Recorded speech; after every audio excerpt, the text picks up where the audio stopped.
السلام عليكم ورحمة الله سيدنا. Assalamu alaikum wa rahmatullah. Do you hear me?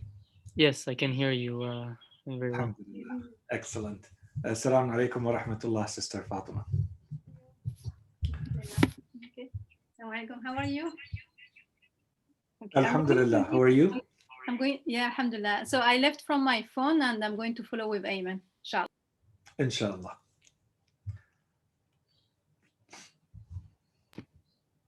How is family doing? Alhamdulillah. Everybody is Oh, well. you're recording, okay. Inshallah, everyone is well on your side too in these strange times. Yes, yes. Okay, take care of yourself. Thank you. Thank you. You as well.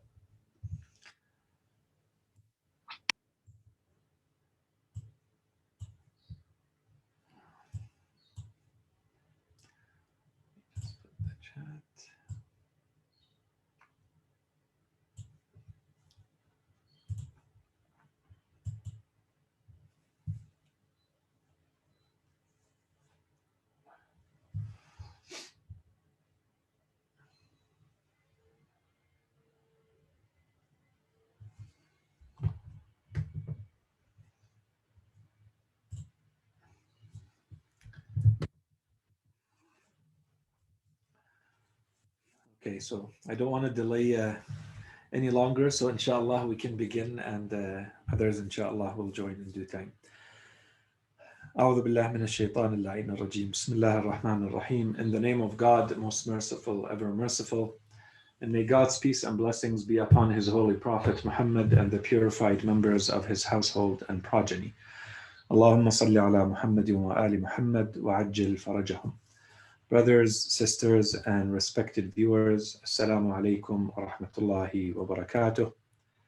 And thank you for joining us in this latest installment in our series on the important topic of the afterlife. The lecture for today is inshallah going to continue the sub-theme that we began, in which we're trying to understand the relationship between this world and the next world on one side, and we're trying to understand the relationship between faith, action, and how they translate into an outcome in the afterlife. And of course, when we talk about faith, we talk about having faith or lacking faith, and then action, both, performing righteous actions as well as, misdeeds and sins and disobeying Allah subhanahu wa ta'ala. So we're looking at both sides of the equation. So we're looking at this kind of theme from all the different possible angles and permutations. So each time we're going to look at it from a slightly different perspective. And so for today, inshallah, we want to look a little bit more closely at the actual role of belief and disbelief, and the role that this belief and disbelief play in the ultimate outcome, in our ultimate happiness or unhappiness, as in our outcome in the afterlife. So inshallah, for the recap, things are clear, although I know that perhaps in the last lecture we covered a lot. It was, I think, a very dense lecture. So maybe a quick recap is useful in this case. We built on as we began speaking about the topic of the relationship between this life and the next, we began by looking at a number of misconceptions as people look at their state in this world. They see themselves, this is the more common misconception, is that people view themselves as having certain merits, certain comforts, certain luxuries and blessings and bounties, which they enjoy in this world. And consciously or unconsciously, they begin thinking that because they have these enjoyments in this world, somehow this is going to also mean that they will have such enjoyments in the afterlife. And we dispelled the misconception. We explained some of its possible sources, why someone may think that, where this misconception may spring from, and then explaining clearly that this is absolutely not the case. It is not because we find ourselves having certain types of enjoyments in this world, that this necessarily means that we will also can expect to have those types of enjoyments in the afterlife. There is no such correlation, there's no such relationship of dependence between the amount of what you benefit from, what you enjoy in this world, and what will be your outcome and what you will enjoy in the afterlife. And we also looked at the other side of this equation, the other side of this misconception, which is there are actually those who think that having enjoyments and luxuries and comforts in this world is going to necessarily translate into unhappiness and lack of enjoyments in the afterlife. And so this is usually what we end up referring to as people who have misconceived or misunderstood idea of what asceticism means, as zuhd, that you are not attached to this world. So you ensure for yourself the discipline and the rectitude, righteousness, insight in giving things their proper due, which translates, unfortunately, for these people in thinking that because you enjoy anything in this world, it necessarily translates into lack of enjoyment and being deprived in the afterlife. And so we explained that that is absolutely not the case. And once again, just like the first misconception, the idea is not how much or how little you have to enjoy in this world. The idea is, where are you directing your attention? What are you after? What are you considering to be your objective, the objective from your existence? What is your target? What is your object of desire? What are you trying to accomplish? And if you understand your answer to this question, then this is going to ultimately dictate what happens in the afterlife for you. Not how much you have to enjoy, but rather, where are you focusing your energy and your attention and your will and your desire as a human being? Is it towards the afterlife, and is it towards Allah subhanahu wa ta'ala? In which case, go ahead and enjoy the things that Allah subhanahu wa ta'ala has made available for you to enjoy as He wishes and as He wants you to, so long as you do it appropriately and in a way that does not contravene and does not transgress against anyone else. And this is why we have the instructions we have in our religions. And here's a quick remark or a quick link to this entire theme in our religion of balancing between the different priorities, and that includes balancing between understanding the priority and the primacy of the afterlife, while recognizing that we also have duties and we may also enjoy our lives in this world. So I think all of this topic is well understood. I don't think that it requires more explanation. And we said that perhaps a powerful metaphor that we see repeatedly in our religion, whether in the Holy Quran or in the narrations, is that of the garden, in which this life is the garden, and your job here and your opportunity here is to plant this garden as best as you can, because you are going to be stuck and you will have no other way of harvesting or reaping the benefits of what you have done in the afterlife, except what you were able to do while you lived in this world.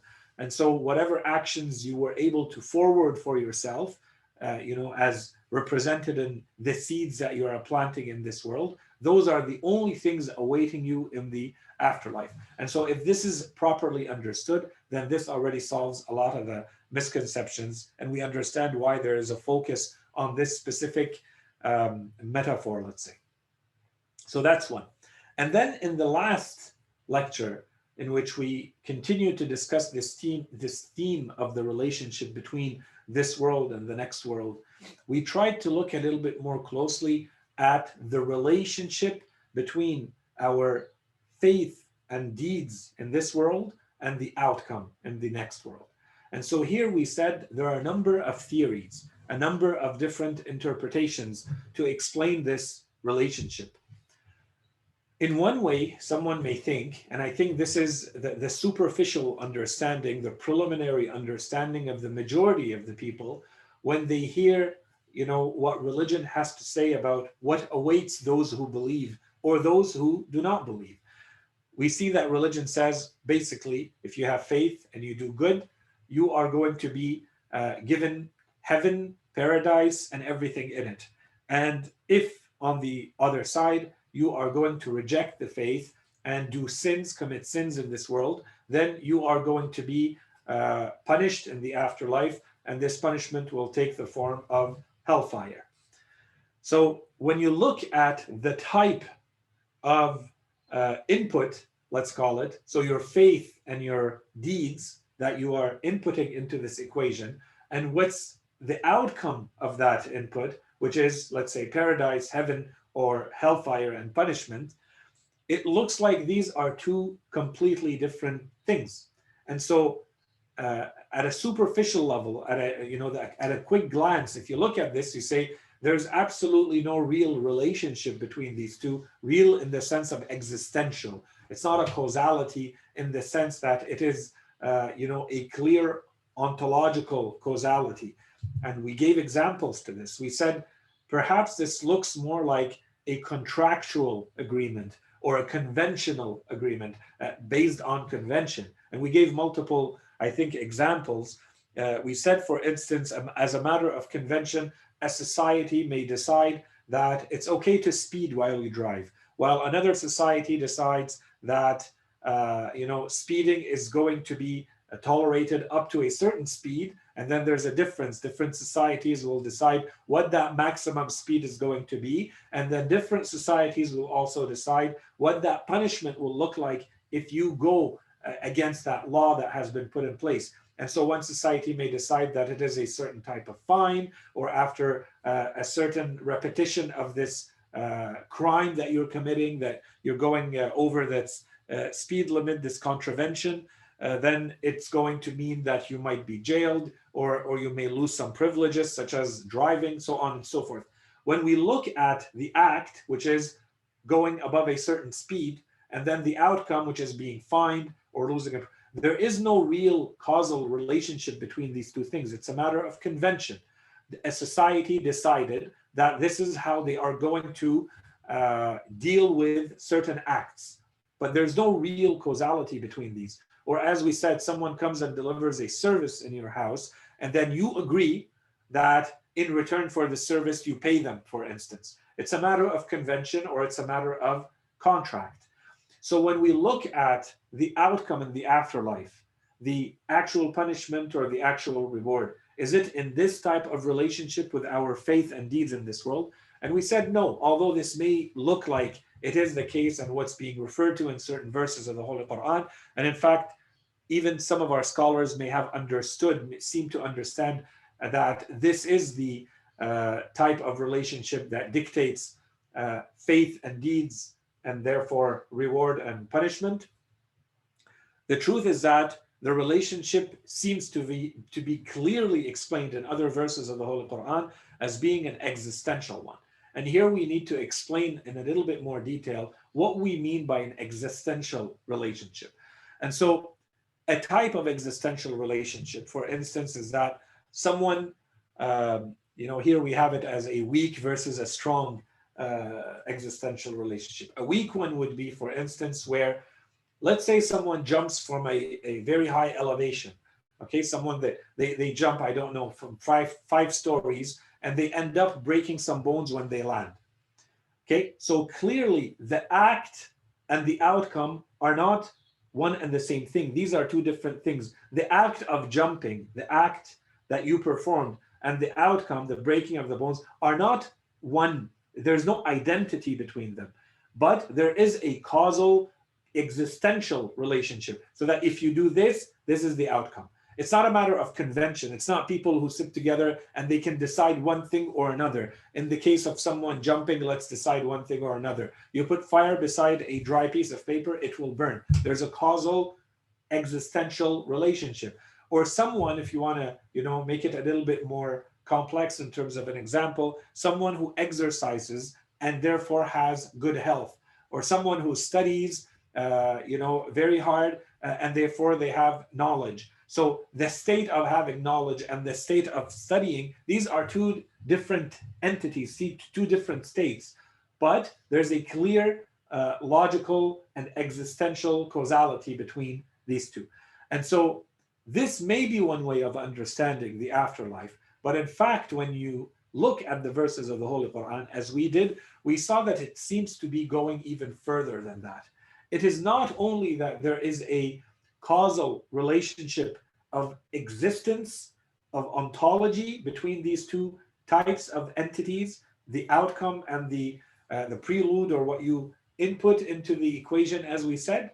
No, in fact, it is one and the same thing. And so when we went through some verses of the Holy Quran, clearly it says those who are performing certain types of sins, for instance, the ones who are stealing away from the orphans in this world, إِنَّ الَّذِينَ يَأْكُلُونَ أَمْوَالَ الْيَتَامَى ظُلْمًا, those who are eating away at the wealth and the possessions, at the money, at the inheritance of the orphans, what they are truly doing is eating a fire in their bellies, right? إِنَّمَا يَأْكُلُونَ فِي بُطُونِهِمْ نَارًا.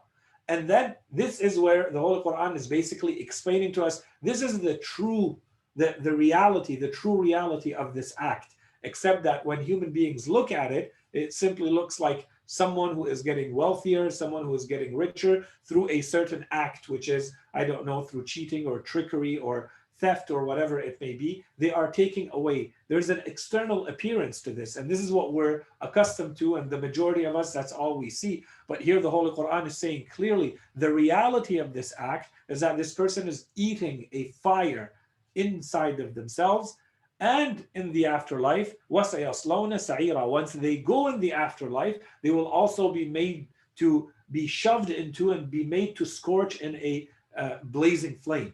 And so this is in the afterlife. But what's happening right now is that they're eating a fire in their bellies. But because of the type of world in which we live, you only see the superficial aspect of it. As for its reality, it's kept for the afterlife. And this brings us to the theme and the notion that we talked about a few times when we were talking about the afterlife, when we said it is a world of truth.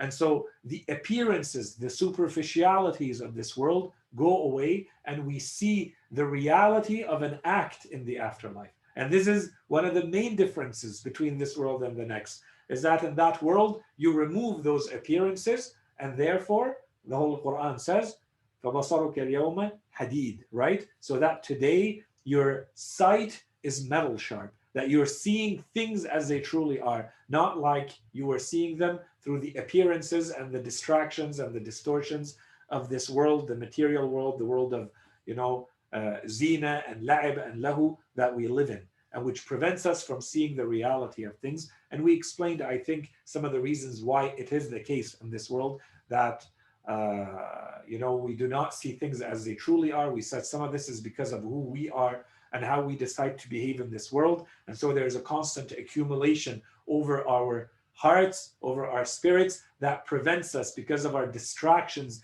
our constant focus on the material, that we fail to see the reality, the inner malakut, the inner reality of things. We're stuck at the mulk, we're stuck at the external appearances, right? And on the other side, it is also the type of world that Allah subhanahu wa ta'ala created, so that we actually go through it as a test to see who will get tricked by it, who will put their focus only and solely on those superficial things, and who will actually be able to go look beyond them, to have the more penetrating insight and see things as they truly are, and not be stuck at the external superficialities. And we said this could be a very, very powerful way of understanding our belief and our actions. If you actually think that what awaits for you in the afterlife in terms of reward and punishment is simply the same action that you are performing, that you are committing in this world,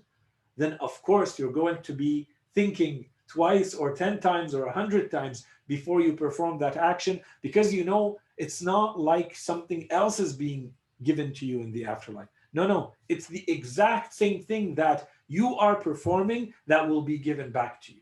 So this truly makes you realize what it means when the Holy Quran says, "In ahsantum, ahsantum li anfusikum, wa in asa'tum falaha." When you perform something that is good, when you do good, you are doing good for your own self. really and truly, because there is nothing else going on except you and your act, and then that act being given back to you as is, except in its true form, not in the appearance in which it manifests itself in this world, and which is usually all that we know from these acts. Okay, and so inshallah, all of this part is clear, but we said this is opening up this whole idea of the relationships between faith and deeds and the outcome in the afterlife, makes spring a number of different questions. So that's one of them. What is the type of relationship? Is it real? Is it a matter of convention and contract, as we saw? So we answered that question. Other questions, as we said, is what is the relationship between belief and righteous deeds? And inshallah, we're going to talk more about that in the next time. So the relationship between having faith and doing good, and on the other side, between lacking faith and sinning or disobeying Allah subhanahu wa ta'ala. Okay, so misdeeds. So lack of faith or disbelief and misdeeds, what's the relationship between those? And on the other side, the relationship between faith and act. Okay, another one is the relationship between good and bad deeds, between good faith and bad faith, or lack of faith, as we said. And inshallah, today we're going to touch a lot more on this. So some of these questions, if we continue in this same line of thinking, until now, it should be clear that for someone to try to ensure their eternal happiness, there's two ingredients that are required: faith and good deeds. To the extent that you have faith and good deeds, so you are also securing your eternal happiness. And to the extent that you lack faith and you commit bad deeds, you are also securing extracting yourself away from the mercy of Allah subhanahu wa ta'ala, or your eternal unhappiness. Now the question is, clearly it looks like there's two ingredients here. There's faith on both sides, having and not having. And then on the other side, the actual act. Okay, so performing good acts, performing bad acts. These two ingredients, what's the relationship between them, and how do they affect the outcome? In other words, do I need both faith and act in order to reach the outcome? And what if I have only one or the other? What does that mean? If I have the faith independently, the faith on its own, regardless of the act, if I have the faith, does this secure an eternal happiness? And if I'm lacking the faith, does this secure eternal damnation, eternal unhappiness?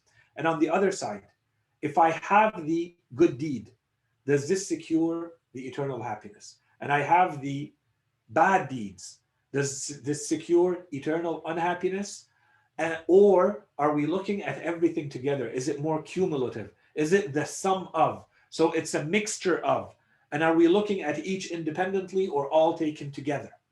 And then what if someone has the faith without, so you have only faith, you have only good deeds, okay, but you don't have the other side. So you have the faith, no good deeds. You have or the other side, the disbelief, but no bad deeds.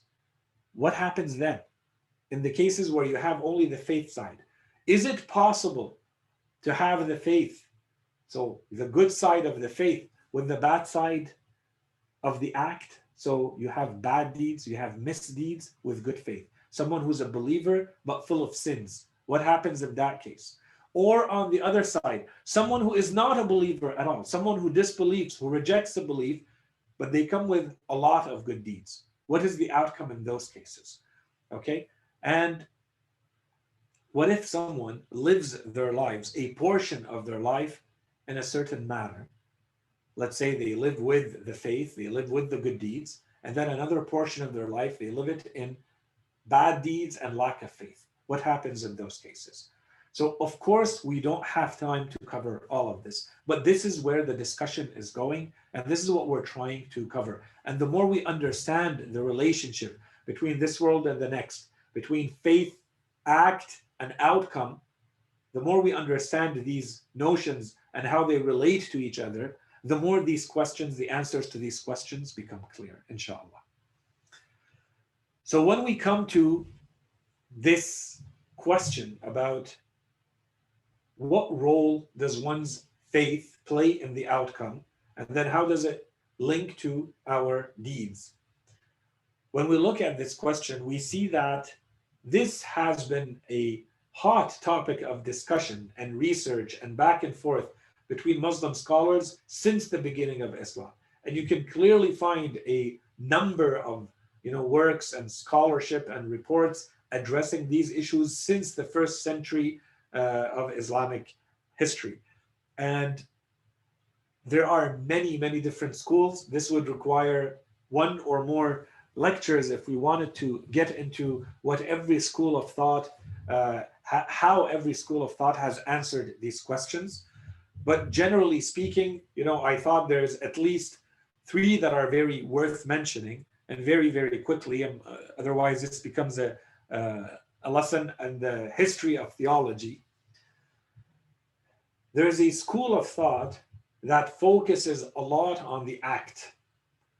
And so they say, for instance, that if someone performs any of the greater sins, it is equivalent to having become a kafir, having rejected faith, no longer having belief, and therefore, if they were a good Muslim before, then they can be considered murtad, an apostate, okay, a heretic.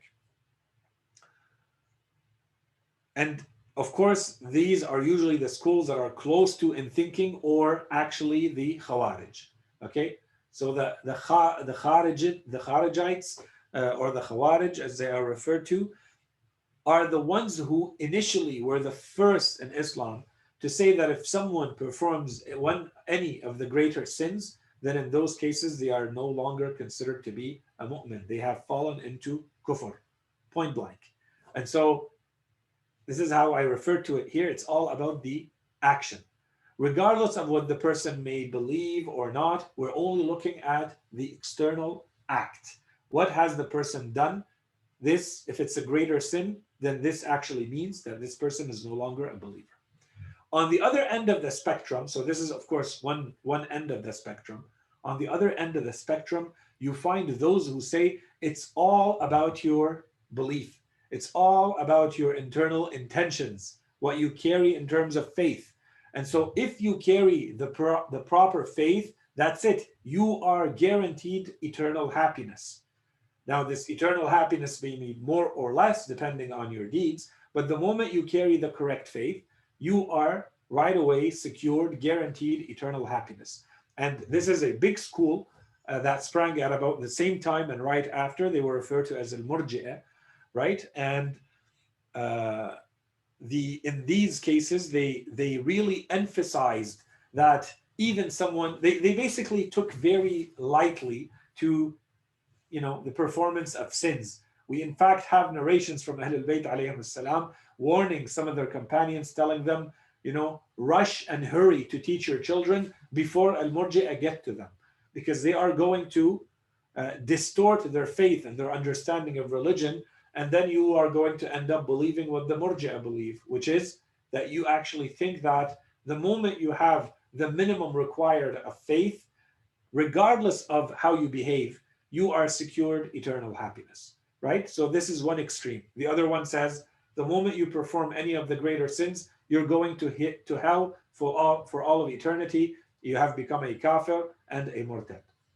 And of course, we have everything in between, and that in fact includes, Wasil ibn Ata, one of the, very famous lines about this. This is in fact considered to be the reason why Ibn Ata began his i'tizal, began this whole school of thought and theology called al-Mu'tazila or al-i'tizal. He used to be a student of Hasan al-Basri, right? And before that, he was with the son of Muhammad ibn al-Hanafiyyah, Abdullah. And in any case, many of them today, that's a separate topic, but a lot of people consider him to be, one of the first Sufis and perhaps the first person to have been referred to explicitly as a Sufi is Ibn al-Hanafiyyah, Abdullah ibn al-Hanafiyyah. And so he had studied, and he was his companion, had studied with him, and then he had moved to Basra. And when he remained in Basra for a while with Al-Hasan al-Basri, at some point there was a disagreement between him and his teacher, and so he no longer came to their halaqah, to their lessons. And this is when his teacher Al-Hasan al-Basri said, اعتزل عنا أو اعتزلنا. And so as a result of this, they became known as Al-Mu'tazila, because he refused to go there. And this is said to be one of the main points of contention between them when he was asked what happens to someone who is performing a sin and they are supposed to be a believer. Are they a mu'min or a kafir? So are you basically leading towards the opinion of the Khawarij, or are you leading towards the opinion of the Murji'ah? In which case he said, Amrun bayna amrayn. This person is no longer a believer and also cannot be said to be a disbeliever. So he is somewhere in between. He's in limbo, in some sort of limbo, in between belief and disbelief. And in any case, as I said, this would require lengthy discussions to go over the history and the evolution of these thoughts, where they sprang and who was reacting to whom and in what way, and what were their arguments. These are the books of theology are filled with them, and it's a fascinating topic for those of you who are interested in it. All this to say, these topics have been researched since the beginning of Islam, and the correct answer to this, when it happens to, when we come to the Holy Quran and when we come to the narrations of Ahlul Bayt alayhim salam, clearly, it is clear that not all misdeeds, not all sins are going to amount to, can be considered, can be deemed as someone having left the faith. It is not because you have performed a sin that you are going to be said as being a disbeliever, a kafir, and therefore guaranteed eternal damnation, guaranteed eternal unhappiness. Okay? This is not to say that because you have faith, you can continue to perform and commit sins without any repercussions. We're not saying that there are no repercussions, but from if you have faith, from performing the sin, which everybody agrees is a sin, and Allah subhanahu wa ta'ala says that this is going to amount to a punishment. This is not the same as saying this person is going to be eternally in hell, and that this person is no longer a believer, and this is eternal damnation, and they have left belief. They are a disbeliever, equal to kufr. Absolutely not. So the act itself is the act, and the belief itself is the belief. Now, when we come to the belief, if someone has the correct belief system, they believe in the right things, is faith alone, is this belief alone sufficient to say someone is going to have eternal happiness, as the Murji'ah say? And again, the answer is absolutely not. So both of them are wrong. The Khawarij in saying that someone who performs a greater sin has now become a kafir, absolutely not. And someone who says just because you have the right belief without any of the derivative good actions that should come out of that belief. So you have the right belief, but you don't do anything with that belief, or you perform all sorts of sins with it, and you still expect that you're going to be secured with eternal happiness. Absolutely not. So both of these extremes are absolutely considered wrong, and they are contradicted clearly and explicitly in the verses of the Holy Quran and the narrations of the Holy Prophet and the Imams. And so what we're trying then to find out is, what is the correct understanding of Iman? When we say Iman, when we say belief, when we say faith, what do we mean by it? And then, of course, on the other side, what is it that we mean when we talk about kufr, of course? And so in a lot of ways, this lesson is about formulating a much more precise, much more accurate, nuanced understanding of what we mean when we say Iman. And of course, this would require more than the overview we're providing, but at least gives you the kind of structure and objective of the lesson and where we're trying to go. And of course, as we said, we're going to be continuing to talk about this topic in subsequent lectures as well. And so when we come to Iman and Kufr, when we come to belief and disbelief, what is the reality of Iman and what's the reality of Kufr? And of course, here reality, we mean, at a definitional level. We're not going into the true reality of it. There's a certain, philosophical understanding here, but we're not looking at beyond that, okay? So there's no mystical, arfani, for instance, understanding of any of this, or occult internalist understanding of any of this. This would be for more advanced lectures. So what's the Iman? What are we talking about when we talk about Iman? Clearly, Iman, belief, faith, what it is an inclination, a leaning of your heart, of your soul towards something. But that leaning, if you're leaning towards something, it's because there is a something. So what is it? It's the result of your knowledge. So when you understood something, when you now have a knowledge of something, you have to decide what to do with that knowledge. If you decide to accept it beyond just understanding it, you actually accept it, you integrate it into who you are and the way in which you view your world, then this has now become as part of your belief. And this is very important. So now you understand that there is a leaning towards, and of course there's varying degrees here, a leaning towards, an inclination of your heart, your mind, your spirit, call it whatever you want, which is different. That's why we're distinguishing between what's happening in your heart and what's happening in your mind, or your brain and your pure reason or pure logic. With your pure reason or pure logic, you may get to understand something. The image of the notion, the conclusion of an argument becomes very clear to you. You understand it. But do you accept it and integrate it in a way that makes you lean towards it, submit to it, and to its consequences? That is faith. And this is where you see, first of all, that faith is going to be an entire spectrum. It's not a black and white, on, off, 1 or 0 kind of reality. It's not a dichotomy of just two things. It's a spectrum. In other words, it's an infinite spectrum. And you could be anywhere in there, and it seems to have two ingredients, two axes on that spectrum.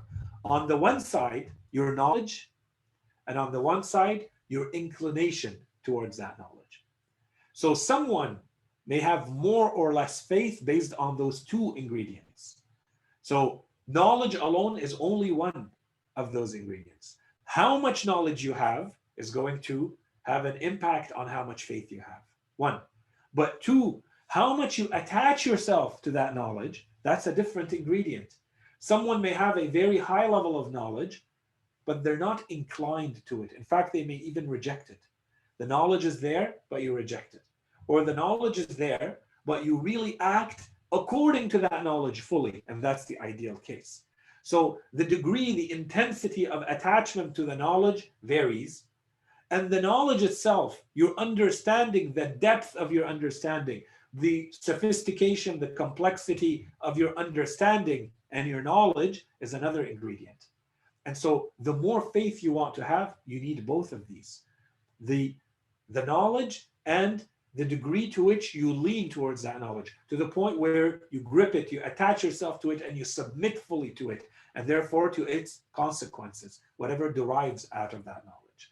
Okay, and so clearly, if this is understood, if this is how you understand what Iman is, what faith and belief is, then clearly you understand that knowledge on its own is not sufficient. You can't say just because you know something, therefore you believe in it. No, not at all. You may know something and still reject it, and still not be inclined to it. In certain cases, you have the knowledge about something, and yet you reject it. And so these are the more obvious cases. And we have many, many examples of this, and we're going to soon see some of them. The whole Quran talks about people who know the truth.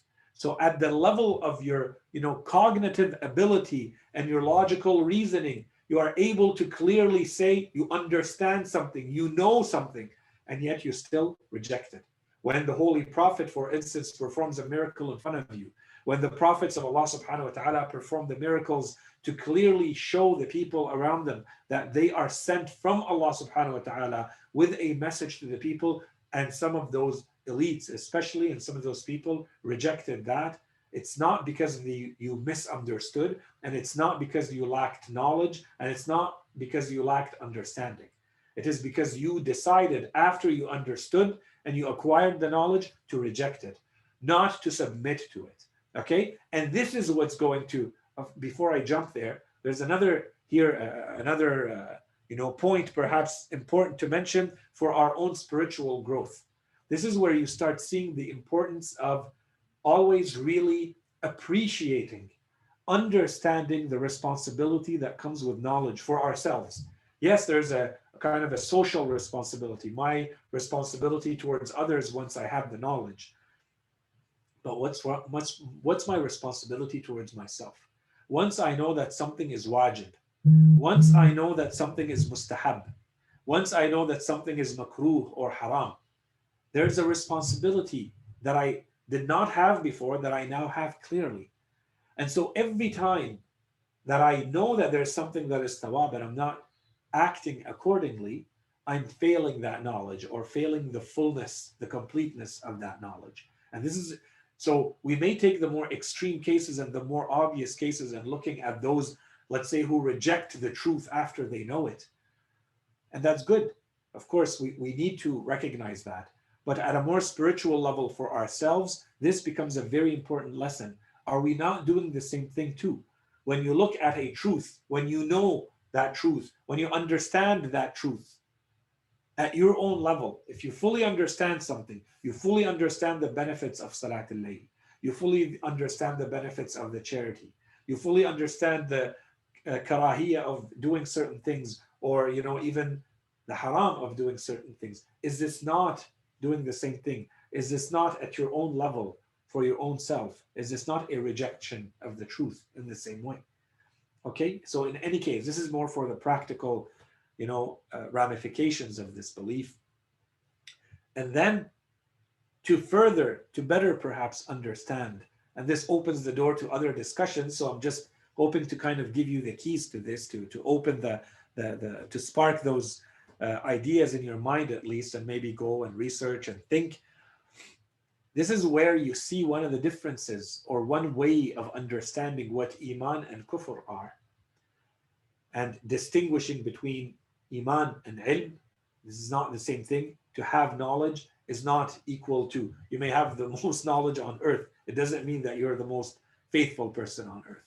Okay, there might be someone who has a fraction of your knowledge, and they have so much more faith than you do, and they do much more with the knowledge they have at their level than you do with yours. So we have to be very careful with these notions. That's one. And two, this is where you see perhaps the true merit of faith over knowledge, in that knowledge is compulsory. You have no choice to know. If you are in a certain situation, and let's say you're in a situation where you're hearing certain, they call them premises, right? The parts of an argument. The conclusion of that argument is necessary. And so the knowledge that you now have, or if you are somewhere and you witness something, and now you have knowledge of that, you witnessed it, you looked at a tree, you looked at an event, and now you have a mental image of what just happened. These are simpler examples, but you could talk about reading a book, listening to a lecture, doing a BA, whatever it may be. The mental image that you have of anything, this is what we refer to ultimately as the knowledge. And that mental image, once those premises have taken place, is compulsory. It's not a voluntary act to have the knowledge or not. What may be voluntary is you ensure to get those premises. You go to school, you expose yourself to a lecture, and in that case, whatever comes to you is going to be the knowledge. But once you are in the situation where the knowledge is coming, then the mental image, you have no power over it. It will form in your mind in a compulsory manner. You're forced to have that mental image. And This is where you see the clear difference between knowledge and faith. Faith is a matter of recognizing that mental image and then submitting to it, and then putting aside your arrogance that would make you perhaps reject it, refuse it. You put that aside and you submit. You display openness to that knowledge. You show your humility towards that knowledge. And this is where you start seeing the difference between just having the knowledge and the faith, and the merit of the faith, and how it brings you back to spirituality and understanding your place in the world and your relationship with the truth and your relationship with Allah subhanahu wa ta'ala. Okay, so all of that just simply to keep in mind.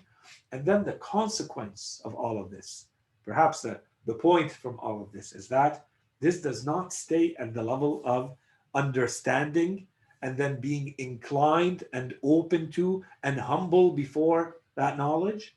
That's two. So you know, and then you lean towards what you know, and then you act on it. And this is the key ingredient. You need to act on that knowledge. You need to manifest the knowledge that is internalized. It needs to manifest in who you are and how you act and what you commit to and what you don't in terms of behavior. What are you doing that shows that you carry that knowledge as opposed to this one, and therefore that belief as opposed to this one? Okay? I think all of this is clear. Now, a lot of this we don't need to repeat for the other side, which is al-kufr. But not, al-kufr can be two things. And this is very important. In fact, there's more definitions, but if we want to simplify it, we say there's two ways of understanding kufr here. In one way, we say that kufr is simply not having belief. This is very general. So someone who does not carry the belief in something. But the reason why they don't have that belief could be anything. The bottom line is this person does not carry the belief in them. Okay, so that's one definition of kufr.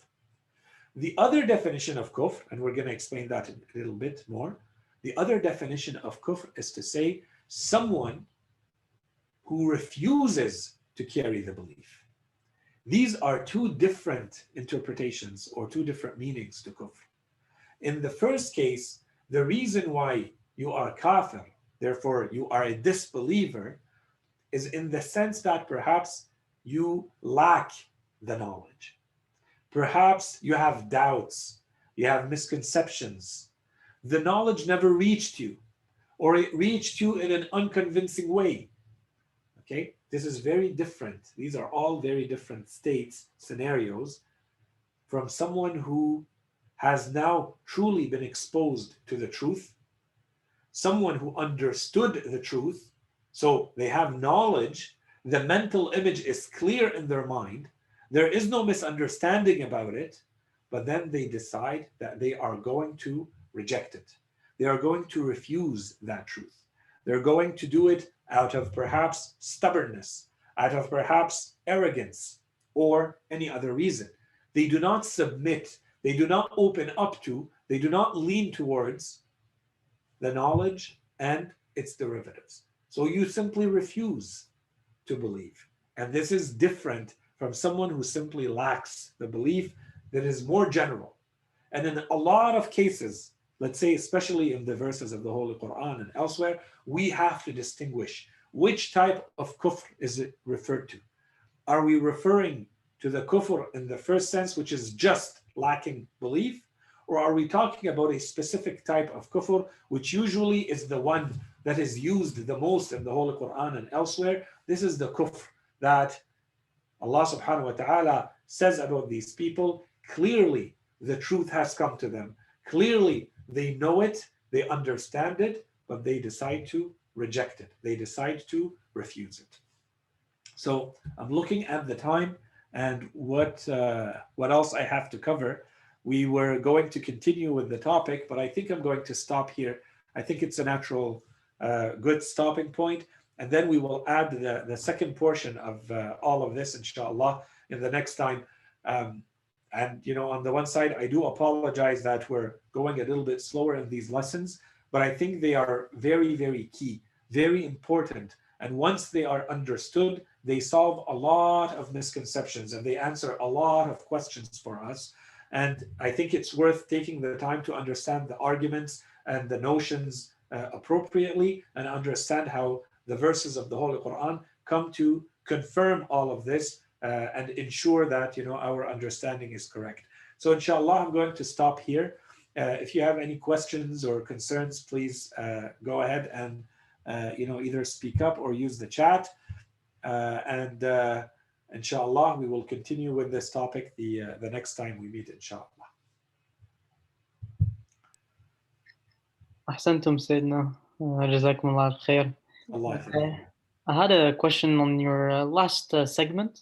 Yeah. You said, so which type of kufr is Quran referring to? You said that, if from my understanding, that clearly Allah says in the Quran, وَقَدْ جَاءَهُمُ الْبَيِّنَاتِ, where the evidence has come to them in so many numerous ways, and that because the truth has been seen by them, and they have refused it out of arrogance or something else, how do we call the people nowadays who may not have heard about the knowledge or the evidence?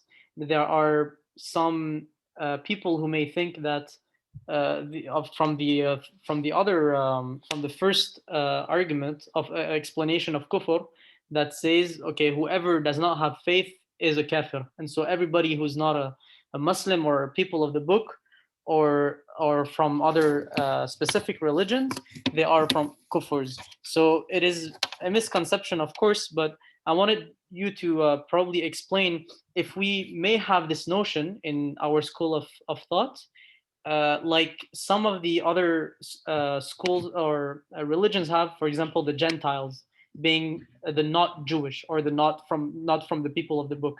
Can we refer to the people who are not Muslims, who are not Christians, or who could be atheists, for instance, as just non-Muslims but not disbelievers? It's a excellent question. And inshallah, we're going to provide the answer. Of course, now we can't say that there is an ultimate consensus on this, okay? And this was going to be, if I were to forward a little bit here, this is why I said, I don't know if you can see what I'm showing. The first word here is different views on what is the minimal threshold of belief and kufr. And so, inshallah, the next time that we meet, we're going to be talking about this, and this is going to be our ultimate answer, inshallah. And of course, as we said, this is based on the curriculum that we're using. But we will see that this is in our school of thought. This is a majority opinion. This is the stronger opinion. And we're going to get into it in that what constitutes the minimal threshold for someone to be considered a kafir or a mu'min. And this is something we talked about early on in the lessons when we began all of the series on theology and beliefs. We talked about, these, I think I referred to them at that time as concentric circles. And we said, depending on your view and your understanding of religion, some may say that belief is only this very small, restricted circle. And so you have all of these 250 conditions that have to be met before someone is considered a believer. And of course, this is going to be applied even within your madhab and within the madhab. So within the madhab, depending on what you consider to be the truth in the madhab, you're going to exclude others and say that their faith is complete or incomplete. And so this is not even at the level of a Muslim or a non-Muslim, okay? So, but that is, if you want to be very technical, then you'd have to go back to every scholar and see how do they define Iman and Kufr, okay? Generally speaking, and inshallah, we're going to come to the details of this a little bit more, but generally speaking, if you go through the verses of the Quran, it seems to say that those who believe in Allah subhanahu wa ta'ala and who believe in his messages and who believe in the afterlife in the manner in which we're presenting, then they are considered mu'min. And now, after this, anything more than that is going to be going further on that spectrum of faith. further on that spectrum of Iman. But it's not up to me to consider everybody kafir unless I'm using it in a relative way. So I say someone may have more belief than someone else. Someone may have less belief than someone else. This person only believes this, but they still meet the minimal threshold. And another person has more belief than them. I don't consider them kafir. I don't consider them exactly like you said. I may say they are, for instance, non-Muslim. That's not enough. You may be a non-Muslim and still be. Of course, we're using the term Muslim here, not in the Quranic way. When Allah subhanahu wa ta'ala says it's Prophet Ibrahim who called you al-Muslimin, and basically, therefore, afterwards, all those who follow his tradition, all the Abrahamic faiths would become Muslimin. Okay? If we're not using it in that sense, we're using it in the more restricted technical sense of those who follow Prophet Muhammad sallallahu alaihi wasallam specifically and his teachings. So in those cases, we can refer to them as non-Muslims and still being a mu'min. They are believers, but they do not have the same degree of detail that we have once we have accepted the teachings of Prophet Muhammad sallallahu alaihi wasallam. And so here's where we get into that whole discussion of, so what happens if you are lacking some of that detail? And how do we ensure that you're still meeting that minimal threshold? So inshallah, we're going to come to these details. But the idea that we may refer to someone as a non-Muslim, absolutely. This does not mean necessarily, and this is why it all depends on how you define your faith. It does not necessarily mean that you are a kafir by necessity or automatically, just because you do not commit to all the articles of faith. Okay, and so this is where it becomes very, very useful, and this is a big topic, and it requires, a drilling into in our communities and into the believers' minds to really emphasize the point that faith is a spectrum. Faith is a continuum, and you can always add more to it. And in some cases, it does not mean that because someone is lacking your specific level of faith, that they are therefore a kafir. And if we apply that logic, and it's a very dangerous logic, then between us, there is no one who will be left a mu'min. Because there's always someone who is at a higher level of iman, at a higher level of faith. And so to them, you are a kafir, because you are lacking their level of faith. And so if you want to follow that logic, then you are going to fall into some very dangerous conclusions afterwards. And so it's, I think, a wiser and smarter and more correct way to say, we don't look at what's the maximum or what my threshold is personally. It's what is the minimal threshold that Allah subhanahu wa ta'ala refers to in his holy book as being iman. What are the things that are the necessary ingredients of iman? And those seem to be Allah's belief in Allah subhanahu wa ta'ala, his messages, and the afterlife. So inshallah, we're going to talk more about this, but this is an excellent and very important question. أحسنتم جزاكم الله ألف خير. Allah يخليكم. Assalam. يعطيكم العافية إن شاء If الله. there are no more questions, then see you inshallah the next time, and keep me in your prayers, and I shall keep you in mind inshallah. إن شاء الله. Assalamu alaikum. تمام. Bye.